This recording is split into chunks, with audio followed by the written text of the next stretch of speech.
이 시간 주시는 하나님 말씀은 마태복음 6장 9절과 10절의 말씀입니다. 신약성경 8쪽입니다. 마태복음 6장 9절과 10절 두 절의 말씀 함께 나누도록 하겠습니다. 마태복음 6장 9절과 10절의 말씀 한 목소리로 읽겠습니다. 그러므로 너희는 이렇게 기도하라. 하늘에 계신 우리 아버지여, 이름이 거룩히 여김을 받으시오며 나라가 임하시오며 뜻이 하늘에서 이루어진 것 같이 땅에서도 이루어지이다. 아멘. 저희가 한 해를 새로 시작하면서 특별히 저희가 함께 모이는 지난 시간부터 저희가 주님께서 가르치신 기도를 통하여 기도는 어떻게 해야 되는가 하는 내용을 함께 나누고 있습니다. 예수님께서는 산상수훈을 통해 기도의 모범을 가르쳐 주시면서 하나님께서 기뻐 받으실 수 없는 기도의 두 가지 유형을 말씀해 주셨습니다. 하나는 바리새인의 외식적인 기도고 또 다른 하나는 이방인들의 중언부언하는 기도입니다. 예수님께서는 바리새인들의 기도를 하나님께서 기뻐 받으실 수 없다 이렇게 말씀하면서 그들의 기도는 하나님을 향한 기도라기보다는 사람들을 의식하는 기도다 이렇게 말씀을 했습니다. 그래서 그들이 기도를 관객을 의식해 가면을 쓴 연기와 같은 외식하는 기도다 이렇게 말씀하시면서 하나님께서 그러한 기도를 기뻐하실 수가 없다 이렇게 강조를 하셨습니다. 이방인들도 마찬가지로 나름대로 기도를 하지만 그들의 기도는 중언부언하는 기도, 횡설수설하는 기도이기 때문에 하나님께 연락될 수가 없다고 말씀을 했습니다. 기도의 대상이신 하나님이 누구인지를 잘 모르고 그리고 하나님께 온전히 집중하지도 못한 채 마음이 담기지 않은 그 기도는 하나님께서 받으실 수가 없다. 이렇게 예수님께서 설명을 해 주셨습니다. 비록 그들이 오랜 시간 기도하고 많이 기도하면 뭔가 응답이 있을 것처럼 기대를 하지만 많이 기도해야 오래 기도해야 응답이 있다라고 생각하는 것은 어찌 보면 하나님이 누구신지를 잘 모르는 태도일 가능성이 많음을 예수님께서 지적을 하셨습니다. 하나님께서는 모든 것을 알고 계십니다. 우리가 기도하기 전에 우리의 모든 형편을 다 알고 계시는 하나님이십니다. 또한 우리를 사랑하시고 우리를 위하시고 우리를 위해 말할 수 없는 탄식으로 우리가 기도하기 이전부터 기도하시는 하나님이심을 알 때 우리가 이방인들처럼 중언부언하는 기도, 횡설수설하는 그런 기도는 드리지 않을 것을 예수님께서 말씀하십니다. 그러면서 예수님께서는 바른 기도가 무엇인지에 대해서 설명하시면서 방금 읽은 9절과 10절 말씀을 통해 기도의 세 가지 출발점을 선포해 주셨습니다. 기도의 세 가지 출발점. 그런데 그 기도의 세 가지 출발점은 무엇이냐면 하나님이 누구신가 하는 것이 기도의 출발점이다. 이렇게 예수님께서 강조를 하셨습니다. 그래서 9절과 10절에 세 가지 기도의 출발점이 있는데 첫 번째는 지난 시간 나눈 하나님께서 나의 아버지시다라는 것입니다. 그리고 두 번째 출발점은 오늘 함께 나눌 그 하나님은 거룩하시다. 그리고 다음 주에 나눌 주제는 하나님께서 왕으로서 통치하신다. 이 세 가지가 바로 기도의 출발점이다라고 예수님께서 말씀하셨습니다. 기도의 대상이신 하나님을 바로 알지 못한다면 내 기도는 하나님께서 받으실 수 있는 기도가 되지 못한다는 것입니다. 편지를 썼다면 편지를 보내는 목적지, 도착지, 받는 사람을 적어야 되는데 그 받는 사람을 잘못 적는다면 어찌 편지가 보내는 내용이 잘 전달이 될 수 있겠느냐라고 말씀하시면서 우리가 기도하는 대상 하나님을 바로 알아야만 우리의 기도가 건강한 기도, 하나님이 기뻐하시는 기도가 될 수 있다 이렇게 말씀을 하셨습니다. 한마디로 하나님을 알아가는 것이 기도 생활과 항상 함께 가야 되는데, 하나님을 알아가는 것은 그냥 막연히 내가 생각한다고 하나님을 알 수 있는 것이 아니라 기록된 말씀, 선포된 말씀, 육신을 입고 이 땅에 오신 말씀이신 예수님을 깊이 묵상할 때 우리는 하나님을 알게 되고, 하나님을 알게 될 때 하나님께서 기뻐하시는 기도를 우리가 하게 된다, 이렇게 예수님 말씀하셨습니다. 그래서 우리가 지난 시간에는 기도의 출발점 중 첫 번째, 하나님께서 우리의 아버지시다. 하나님이 누구신가? 나의 아버지. 그리고 나와 하나님의 관계가 무엇인지를 예수님께서 말씀을 하셨습니다. 그래서 하나님을 나의 아버지로 깊이 인식하는 것, 그리고 그 아버지와 좋은 관계를 누리는 것이 기도의 전제 조건이요, 기도가 힘있게 나아가는 그러한 조건이다, 이렇게 말씀을 하셨습니다. 오늘도 우리가 기도의 자리에 나와 있습니다. 우리가 기도할 때 꼭 잊지 않아야 될 것은 하나님께서 우리의 아버지신데 좋은 아버지시다라는 겁니다. 마태복음 7장에서 너희가 악한 자라도 좋은 것으로 자식에게 줄 줄 알거든 하물며 하늘에 계신 너희 아버지께서 구하는 자에게 좋은 것으로 주지 않겠느냐? 예수님은 거듭 말씀하고 있습니다. 하나님이 너희의 아버지신데 육신의 아버지도 육신의 아들에게 좋은 것을 주는데 하물며 하늘 아버지께서 너희에게 좋은 것을 주고자 하지 않으시겠느냐? 왜 하나님을 의심하느냐? 믿지 못하느냐? 신뢰하고 기대하지 못하느냐? 이렇게 예수님 말씀하시면서 우리의 기도가 어디에서 출발해야 되는지에 대해서 예수님께서 말씀을 해 주셨습니다. 이 시간도 주 앞에 나와 예배하며 말씀 붙들고 기도하는 저와 여러분이 지난 시간 주신 말씀을 꼭 기억하면서, 맞아, 하나님이 나의 아버지셔. 나를 아시고 나를 위하시고 나를 위해 기도하시고 나를 위해 자신의 모든 것 내어주신 좋으신 아버지셔 라는 믿음에서 우리의 기도가 시작되기를 바랍니다.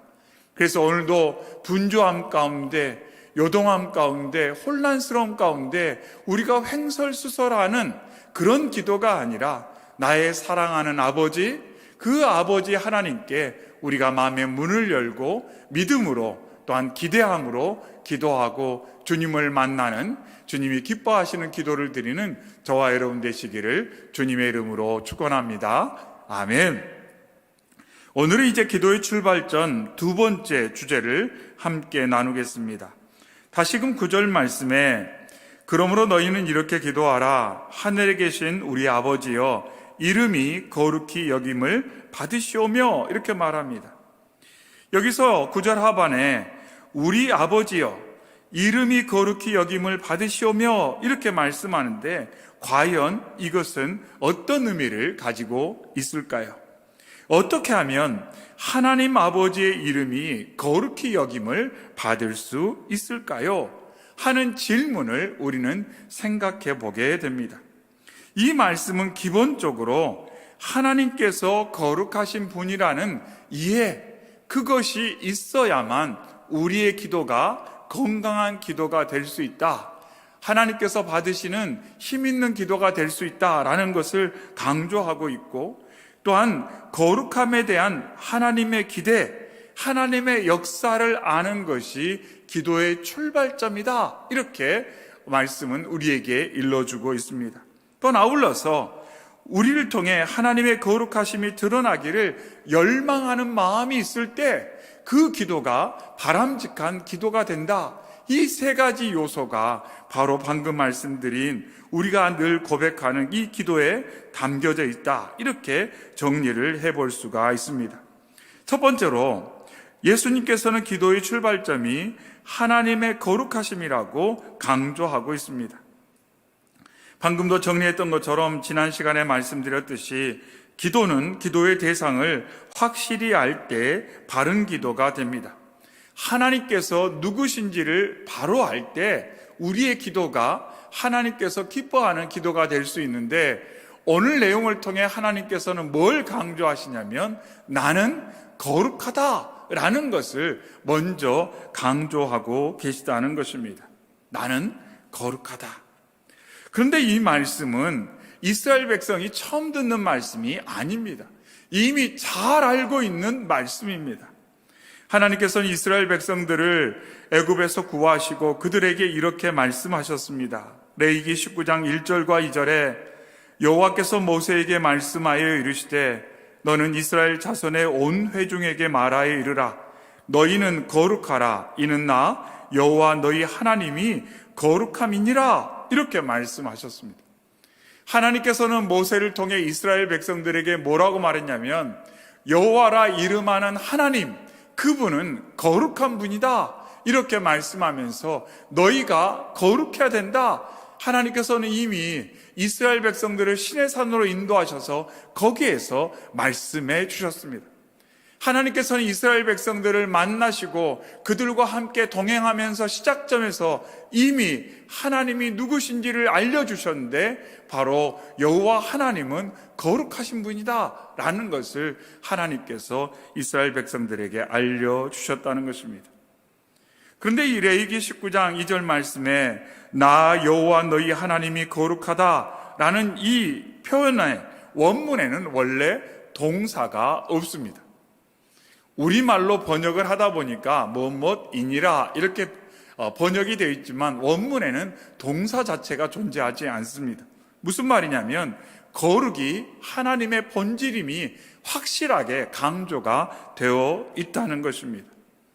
즉 하나님의 거룩이 다른 데서 온 것이 아니라 하나님의 본질이라는 것입니다. 그리고 하나님만이 유일한 거룩의 근원이라는 것을 강조하고 있습니다. 하나님이 거룩이다. 그리고 하나님만이 거룩의 근원이다. 이것이 강조되고 있는 것이 바로 레위기 19장 2절의 말씀입니다. 성경 말씀은 또한 거룩함이 하나님의 본질이며 또한 그 이름이라고 강조합니다. 시편 111편 9절에 그의 이름이 거룩하고 지존하시도다 이렇게 선포되고 있습니다.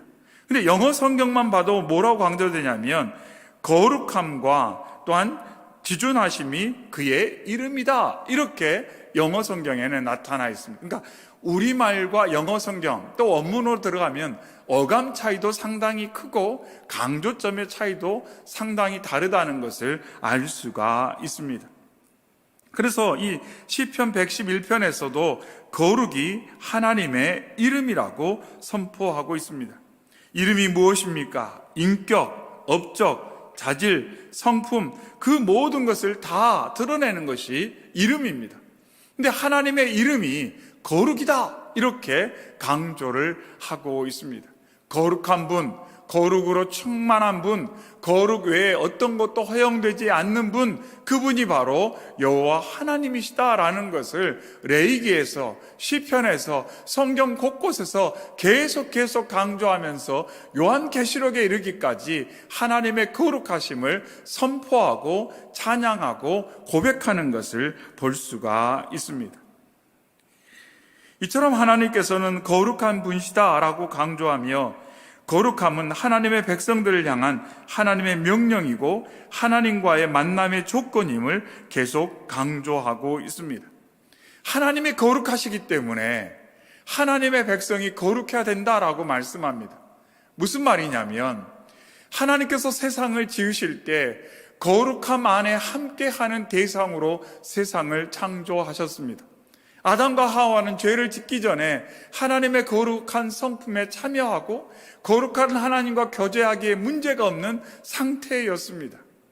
하나님은 세상이 그러한 상태, 보시기에 좋은 상태로 계속 유지되기를 바라신다는 것입니다. 왜냐하면 그래야 하나님과 교제할 수 있고 하나님과 풍성한 관계를 누릴 수 있고 또 그리고 하나님이 예비하신 좋은 것을 누릴 수가 있기 때문에 하나님은 그것을 기뻐하시고 기대하시고 그러한 목적을 따라 세상을 창조하셨기에 계속해서 하나님은 거룩을 강조하시고 거룩에 대한 기대와 또한 명령을 선포하고 계시는 것입니다.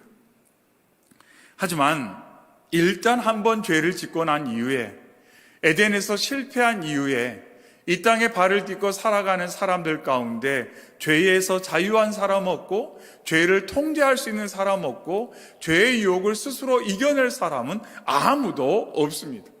저와 여러분 중에 죄로부터 자유할 수 있는 사람 없습니다. 죄의 유혹을 내 힘으로, 내 결단으로 이길 수 있는 사람도 존재하지 않습니다. 죄의 문제를 스스로 극복할 수 있는 사람은 아무도 없습니다. 하나님께서는 가인에게 이렇게 말씀하셨습니다. 창세기 4장 7절에 내가 선을 행하면 어찌 낯을 들지 못하겠느냐? 선을 행하지 아니하면 죄가 문 앞에 엎드려 있느니라. 죄가 너를 원하나 너는 죄를 다스릴지니라. 이렇게 말씀했습니다. 먼저 하나님께서는 가인에게 말하기를 죄가 문에 엎드려 있다 이렇게 말씀합니다. 마치 맹수가 먹잇감을 찾듯이 기다리고 있다는 것입니다. 늘 가까이 있어요. 죄는 아주 가까이 있습니다. 우리가 조금만 마음의 문빗장을 열면 금세 들어와서 우리를 먹어 삼키려고 하고 있다. 이렇게 하나님께서 가인과에게 말씀하시고 또한 저희에게도 말씀하고 있습니다. 그러면서 죄가 너를 원하나 너는 죄를 다스릴지니라 이렇게 말씀했어요. 너는 죄를 다스릴지니라. 하지만 이 말씀은 결코 가인이 죄를 통제할 수 있는 능력이 있다는 말씀은 아닙니다. 이 땅에 사는 누구도 죄로부터 자유하거나 통제할 수 있는 사람이 없기 때문입니다. 결국 이 말씀은 내 힘으로는 내 죄의 유혹을 어찌할 수 없구나.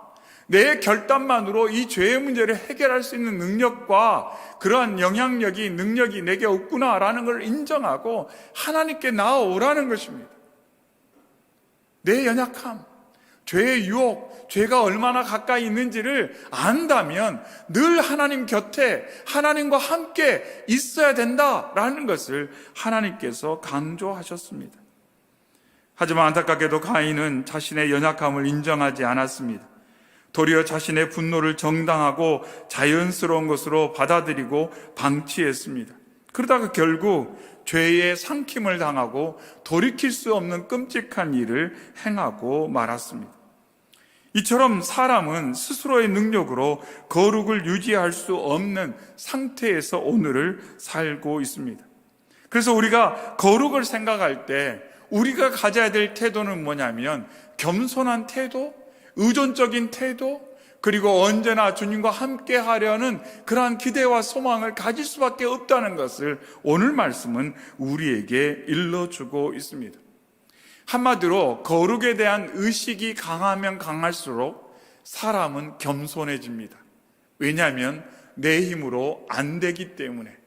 그리고 이 거룩이 나의 삶 가운데 얼마나 중요하다는 것을 깊이 인식해 가면서 더 간절하게 주님을 사모하게 되고 더 간절하게 기도하게 되고 더 겸손하게 주님을 바라보게 된다는 것입니다.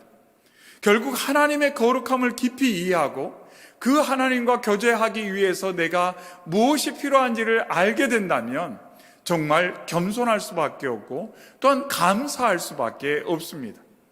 왜냐하면 이 거룩을 위해 하나님께서 예수 그리스도를 이 땅에 보내주셨고 또 오늘의 삶 가운데 성령 하나님이 그 예수 그리스도의 은혜를 내가 오늘 경험할 수 있도록 누릴 수 있도록 늘 도와주시기 때문에 감사하는 마음으로 오늘을 살게 된다는 겁니다. 결국 하나님의 하나님 되심, 그 거룩에 대한 깊은 이해를 가지면 가질수록 겸손해지고 간절해지고 그리고 소망을 가지고 주님을 바라보며 감사하는 마음으로 주께 나아가게 되는 것입니다. 그리고 또한 삶의 현장에서 거룩한 삶에 대한 진지한 태도를 갖게 됩니다. 누가복음 18장에 세리의 기도가 나타나 있습니다. 세리는 멀리 서서 감히 눈을 들어 하늘을 쳐다보지도 못하고 다만 가슴을 치며 이르되 하나님이여 불쌍히 여기소서 나는 죄인이로소이다 하였느니라. 이렇게 예수님께서 세리의 기도를 소개하고 있습니다. 과연 자기를 낮추는 이 세리의 겸손한 기도는 어디에서 시작했을까요? 세례 기도는 다른 데서 시작한 것이 아니라 하나님께서 거룩하신 하나님이다라는 것과 그 하나님 앞에 서 있는 내가 하나님 앞에 겸손할 수밖에 없는, 무엇 하나 내세울 것 없는 죄인이라는 것을 깊이 인식하게 됐을 때 기도의 자리에서 진지하게 되더라는 것입니다. 겉멋을 부릴 수가 없습니다. 외식할 수가 없습니다. 사람들을 의식하지 않게 된다는 것입니다. 오직 하나님 바라보는 것입니다. 거룩하신 하나님과 내가 함께 하기를 원하는데 내가 하나님 앞에 서니 여전히 연약하고 부족한지라 죄의 유혹 가운데 넘어지고 하나님이 기뻐하시는 모습으로 살지 못했음을 깊이 인식하면서, 하나님, 제가 하나님을 사모하고 거룩하신 하나님과 연합하여 오늘을 살기를 바라지만 너무너무 부족합니다. 죄의 유혹이 제 삶 가운데 가까이 있고 또 그 죄의 유혹을 즐겨하는 연약함이 저에게 있습니다. 하나님, 저를 불쌍히 여겨주십시오, 긍휼히 여겨주십시오라는 세례의 기도가 자연스럽게 하나님의 거룩하심을 인식하는 사람들에게서는 나올 수밖에 없다, 이것을 예수님께서 말씀을 하고 있는 것입니다. 하지만 만일 사람이 거룩에 대한 의식이 흐릿해진다면 예배와 기도는 나태하고 안일할 수밖에 없습니다. 기도 안 해도 될 것 같아, 좀. 예배는 좀 느슨하게 해도 될 것 같습니다. 그러니까 이것이 악순환이죠, 악순환이. 하나님의 하나님 되심을 깊이 좀 더 인식할수록 더 겸손해지고 더 절실해지고 더 감사하고 더 하나님을 의지하게 되는데, 하나님에 대한 의식이 흐릿해지면 흐릿해질수록 기도는 덜 해도 될 것 같고 예배는 조금 해도 될 것 같은 그런 마음을 갖게 되더라는 거예요. 진지해지지 못한 그러한 신앙의 모습으로 계속 가게 됨을 예수님께서는 말씀을 통해 설명하고 있습니다. 그러면서 이제 한 걸음 더 나아가 사람이 하나님의 은혜로 거룩함을 누리며 감사하는 마음이 갖게 될 때, 그때 갖는 마음이 뭐냐면 자신을 통해 하나님의 거룩함이 나타나면 좋겠다라는 열망을 갖게 된다는 것입니다. 그래서 이처럼 하나님의 거룩하심을 경험하게 되면 그 하나님의 거룩함 앞에서 겸손하게 되고, 또 자신을 거룩함으로 인도하시는 하나님의 은혜에 대해서 감사하며, 또한 언제나 의존하게 되고, 한 걸음 더 나아가서는 하나님께서 나를 통해 하나님의 거룩하심을 드러내기 원하는데 어떻게 하면 그럴 수 있을까라는 질문과 생각을 가지고 삶의 현장에서 진지하게 산다는 것입니다. 내가 이런 말을 하면 하나님의 거룩함이 드러날까? 내가 이런 결정을 하면, 내가 이런 행동을 하면 하나님의 거룩하심이 사람들에게 보여줄 수 있을까? 이것을 생각한다는 것입니다. 그것이 바로 하나님의 거룩하심을 깊이 인식한 성도의 삶의 모습이다 라는 것을 예수님께서는 기도의 내용을 통해서 우리에게 알려주고 있습니다. 그것이 기도의 출발점이요, 기도의 내용이며 기도가 지향해야 될 방향이다, 이렇게 예수님께서는 말씀을 해주고 계시는 것입니다. 그래서 그것을 놓고 기도를 하는 것입니다. 어떻게 하면 나의 삶을 통해 거룩이 나타날 수 있을까? 그래서 하나님께 영광을 돌릴 수 있을까 하는 생각을 가지고 기도를 하게 되는 것입니다. 그러니까 기도의 내용 가운데는 그런 내용이 마땅히 담겨 있어야 한다는 것입니다. 왜냐하면 하나님의 거룩하심에 대한 깊은 인식에 근거해서 기도가 이루어지고 그 안에서 은혜에 대한 감사가 있고, 또한 아울러서 그렇게 진지하게 나의 삶에 대한 하나님의 기대와 또는 그 기대에 나도 동의하면서 그런 열망을 갖기 때문에 그런 내용을 가지고 기도를 한다는 것입니다. 그런데 만일 기도가 약해지면서, 기도가 식어지면서 어떻게 그러한 삶을 살 수가 있겠습니까? 말씀과 기도가 약해지는데 어찌 내 삶을 통한 하나님의 영광, 내 삶을 통한 거룩의 나타남을 통한 하나님의 영광이 세상 가운데 나타날 수가 있겠습니까? 그건 불가능한 것입니다. 그래서 말씀과 기도가 우리의 삶 가운데 얼마나 절실한가, 그것을 우리는 또한 여기서 다시금 확인할 수가 있습니다. 그런데 말씀드렸던 것처럼 이 거룩함이 나의 힘으로 되는 것이 아니라 주님과 연합할 때, 예수 그리스도의 은혜를 입어서 죄 씻음을 받을 뿐만 아니라 매일의 삶 가운데 주와 연합할 때, 포도나무 가지가 나무에 붙어 있을 때 그 연합의 관계를 통하여 열매가 맺히고 그 열매를 통해서 자신의 진가가 나타나는 것처럼, 내가 주와 연합해 있는 결과가 나타나는 것처럼 우리가 주님과 연합할 때 이 거룩이 나타나기 때문에 결국 기도가 지향하는 것은 뭐냐면, 어떻게 하면 주님과 연합할 수 있는가? 어떻게 하면 주님 안에 머무를 수 있는가? 어떻게 하면 주님과 동행할 수 있는가? 거기에 초점을 두고 기도를 하게 된다라는 것을 오늘 말씀은 우리에게 보여주고 있습니다. 결국 이런 내용을 우리가 함께 나누면서 다시금 점검하게 되는 것은, 내 기도는 지금 뭘 지향하고 있는가? 뭘 담고 있는가? 무엇에 초점을 두고 있는가를 다시 점검하게 됩니다. 그것을 점검하면서 다시금 우리가 처음 출발점으로 돌아간다면, 정말 내가 하나님을 나의 아버지로 믿고 있는가? 알고 있는가? 그 나의 아버지가 거룩하신 하나님이 있는 것을 내가 깊이 인식하고 있는가? 하는 것을 질문하게 되고, 거기서 한 걸음 더 들어가면 나는 말씀을 읽으면서 도대체 뭘 깨닫고 있는가 하는 거예요. 말씀을 읽으면서, 말씀을 들으면서, 말씀을 묵상하면서 도대체 뭘 깨닫고 있는가 하는 거예요. 뭘 깨닫고 있는가?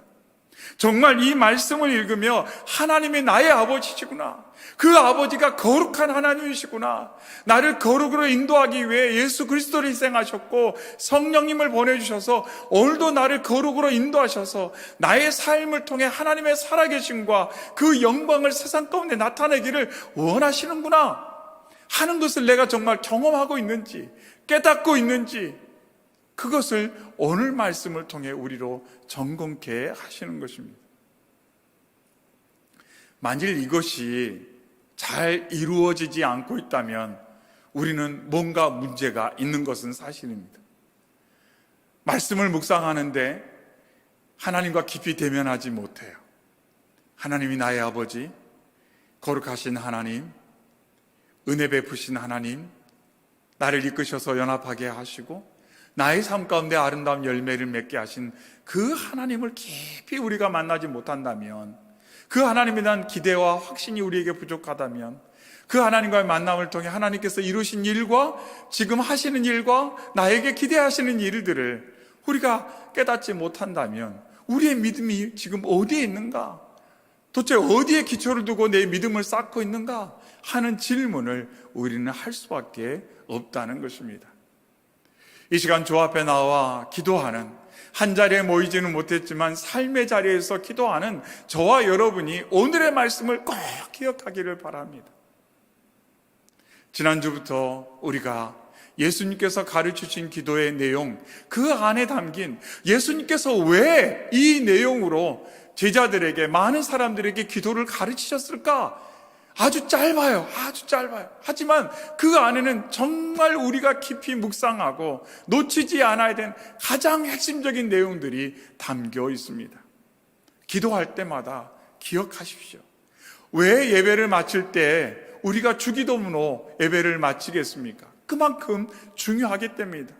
하지만 그냥 외운다고 지나가는 것이 아니라 정말 그 안에 있는 하나하나를 곱씹고 또 곱씹어서 완전히 나의 것으로 수용하고 그 안에 담겨져 있는 그 중요한 내용들을 우리가 온전히 누린다면 우리의 믿음 생활은, 우리의 삶은 정말로 어제와는 다른 모습으로 매일매일 회복되어지고 새로워지고, 그리하여 하나님께 영광이 될 것입니다. 이 저녁에 삶의 자리에서 기도하는 성도 여러분, 오늘의 말씀을 붙들고 이 시간 우리가 함께 기도하기를 바랍니다. 우리가 큰 목소리를 내지 않더라도 하나님은 모든 것을 아시기에 삶의 자리에서 혹시 방 안에 문을 닫아놓고 혼자 스마트폰을 열어서 여러분 예배드리는 성도님들, 우리가 눈을 감고 이 시간 기도하며 하나님, 제가 아버지 앞에 왔습니다. 거룩하신 하나님 앞에 섰습니다. 나를 위해 십자가를 내어주시고 예수 그리스도를 희생하셔서 나를 거룩한 하나님의 백성으로 회복시키신 하나님 아버지 앞에 제가 왔습니다. 하나님, 제가 기도할 때, 믿음 생활할 때, 삶을 살아갈 때 하나님이 나의 아버지십니다.